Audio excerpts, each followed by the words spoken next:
Welcome back to Wall Street Podcast. Today, we're cutting through the noise, tackling that big question.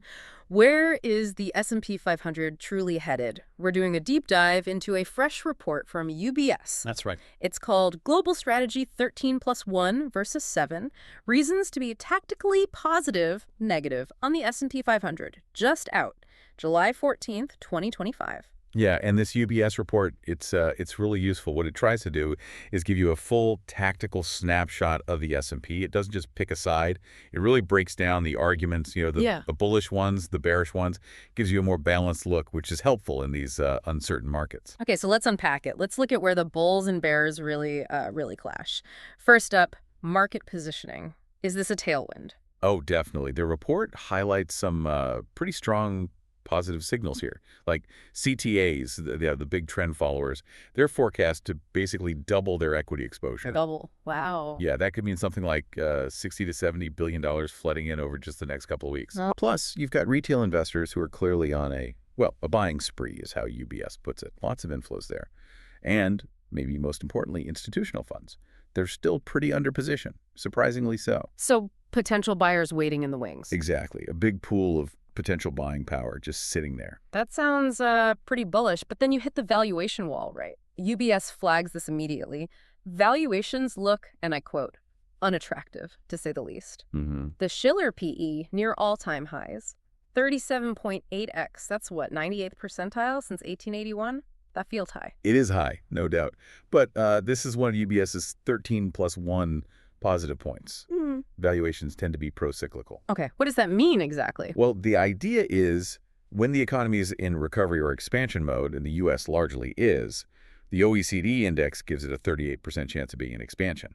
In that environment, high valuations often sort of drift away. Growth catches up or is expected to. So maybe they're less of an immediate problem if the economy is moving forward. Right, okay, that makes sense. But here's where it gets really interesting for me. The report talks about this disconnect, what the market's pricing versus, economic reality. How big is that gap? It looks pretty significant. Like equities seem to be pricing in global growth for 2025 at maybe 4.5%. Which sounds optimistic. Very. UBS itself is only forecasting 2.7%. So quite a gap. And there are other warning signs. First signs of stress in global credit is the phrase used. Default rates are ticking up. More fallen angels bonds getting downgraded. Not great. No. But the counter is the OECD leading index. It suggests the U.S. economy isn't actually slowing down yet. And U.S. economic surprises, they're low right now, and these things tend to mean revert, so they could turn positive, like a pendulum swinging back.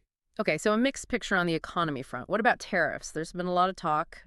Is the market worried? What's the tariff fear gauge saying? Well, this is fascinating. You'd expect tariffs to hit inflation, right, which could be negative for stocks. But the market's tariff fear gauge, in both the U.S. and the EU, it's sitting at 0%. Zero. So complete complacency.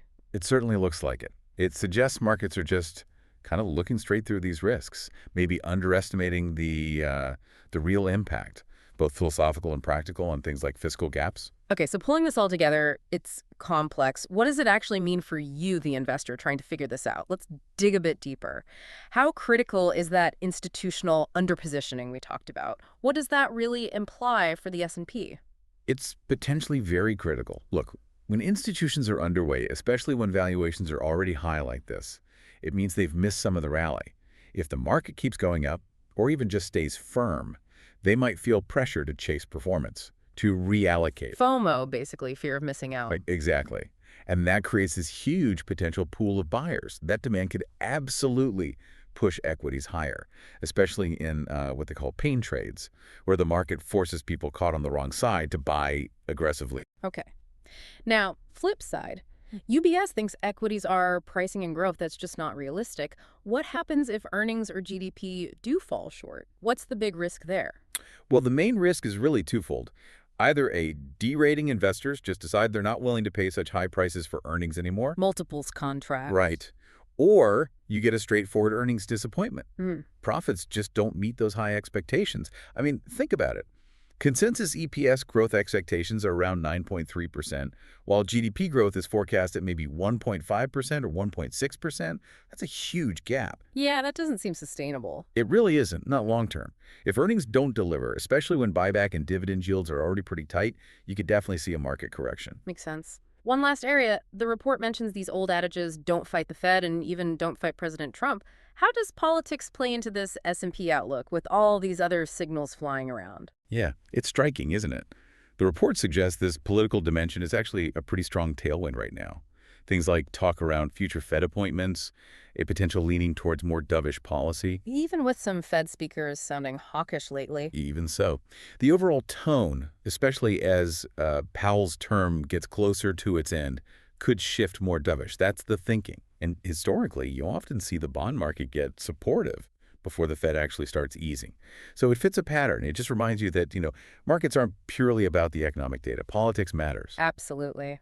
Well, this UBS deep dive certainly gives us a lot to chew on. The S&P 500 picture is anything but simple right now. It's this really fascinating mix of positioning dynamics, those tricky valuations, mixed economic signals, and yeah, even political currents. So the big question for you listening is, are those unpriced risks like tariffs, like maybe unrealistic growth hopes, are they hiding in plain sight? Or is the momentum from positioning and that pro-cyclical argument going to keep pushing things higher? Something to think about.